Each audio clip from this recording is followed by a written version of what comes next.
사랑하는 고3 친구들 안녕하세요. 고등부 임승균 전도사입니다.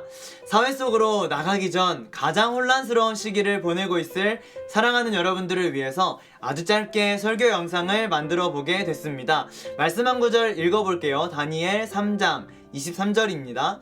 이 세 사람 사드락과 메삭과 아벳느고는 결박된 채 맹렬히 타는 풀무불 가운데에 떨어졌더라.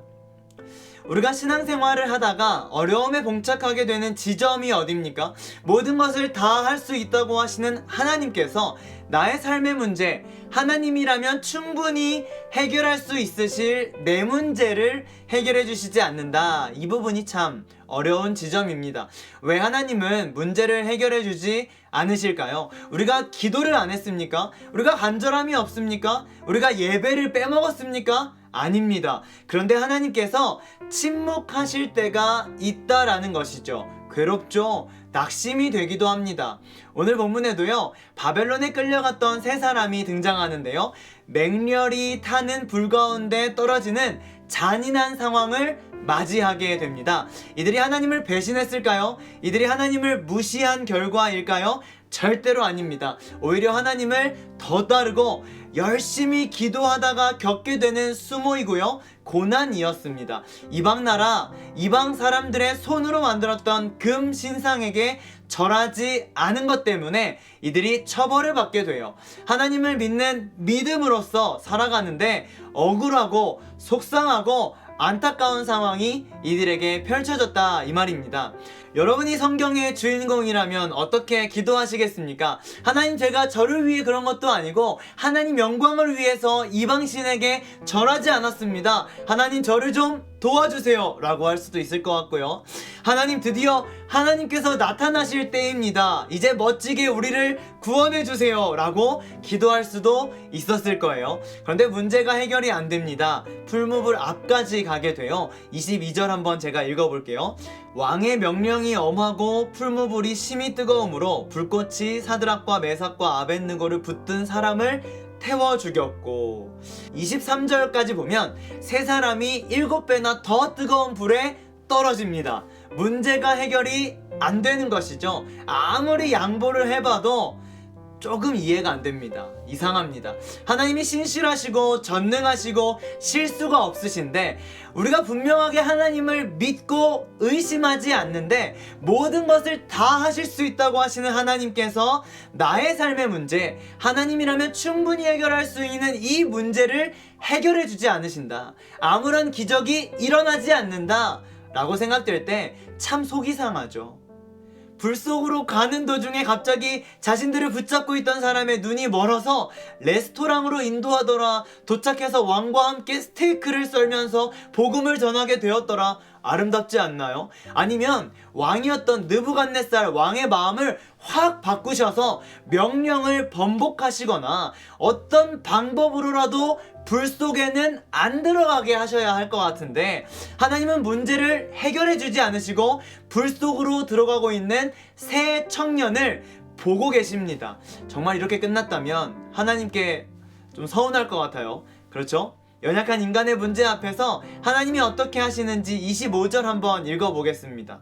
왕이 또 말하여 이르되 내가 보니 결박되지 아니한 네 사람이 불 가운데로 다니는데 상하지도 아니하였고 그 넷째의 모양은 신들의 아들과 같도다 하고, 아멘.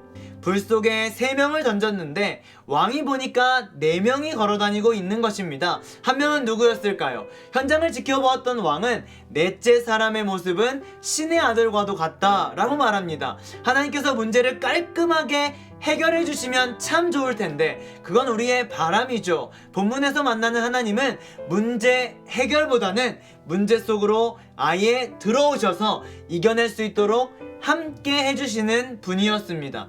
사랑하는 고3 친구들에게 하나님을 이렇게 소개해 보고 싶습니다. 문제를 해결해 주시지 않으시는 하나님, 그러나 문제 속으로 들어와 함께 해주시는 하나님. 할렐루야. 제가 겪은 이야기로 설교를 마치려고 합니다. 제가 운전을 하는데요, 좌회전 사선이 2개가 있었어요. 저는 요 1차선 제일 끝에 있었습니다. 좌회전을 하려고 하는데 노란불이 딱 들어오는 거예요. 갈까요 말까요? 네, 당연히 갔습니다. 왜 갈 수 있었을까요? 네, 제 옆 차선에서 어마어마하게 큰 트럭이 좌회전을 크게 돌아서 가고 있는 겁니다. 큰 트럭과 함께 돌다 보니까요, 반대편에서 직진차가 막 오는데 그 누구도 빵빵거리지 않더라고요. 아마 그 차들은 옆에서 돌고 있는 저를 보지도 못했을 것입니다. 제가 목적지에 다 돌아와서 누군지도 모르는 그 트럭 아저씨에게 참 감사한 마음이 들었습니다. 그리고 생각하게 되었죠. 트럭이 내 옆에서 돌아주기만 하면 내가 경차이건 내가 오토바이건 내가 심지어 자전거여도 나는 안전하게 돌 수 있겠구나. 하나님이 나와 함께 돌아주고 계신다면, 하나님이 나와 함께 하시기만 하신다면, 내가 연약하건 내가 부족하건 내가 가난하건 능력 없건 어떤 결과, 어떤 상황, 어떤 환경 내 앞에 펼쳐져도 아무런 문제가 없겠구나, 안전하구나. 그래서 믿는 자에게 가장 큰 축복은 함께 하심 인 것입니다. 할렐루야. 문제는 하나님이 함께 계시다는 것을 우리가 들었는데, 아는데 이것이 삶 속에서 실제가 되지 않는다는 것이겠죠. 우리 삶에 생겨진 문제를 해결해 주시기를 바라지 말고 오늘 나의 삶에 함께 하시는 하나님을 마음껏 만끽하기를 간절히 소망합니다. 문제 속에 들어오셔서 나와 함께 고민하시고 나와 함께 기도하시고 나와 함께 하시고 싶어 하시는 그 하나님을 오늘 여러분들이 이 혼란스러운 시기에 만날 수 있기를 간절히 소망합니다. 함께 기도할까요? 하나님이 나와 함께 하시는 것을 절대로 잊지 않는 믿음의 세대, 우리 사랑하는 고3 친구들 될 수 있도록 축복해 주옵소서. 눈앞에 펼쳐져 있는 문제를 해결해 주시기만 바라지 않고 하나님과 동행하며 하나님과 함께하며 이 세상 최고의 축복을 누리는 우리 믿음의 고3 친구들, 수험생들 될 수 있도록 인도하여 주옵소서. 감사드리며 예수님의 이름으로 기도합니다. 아멘.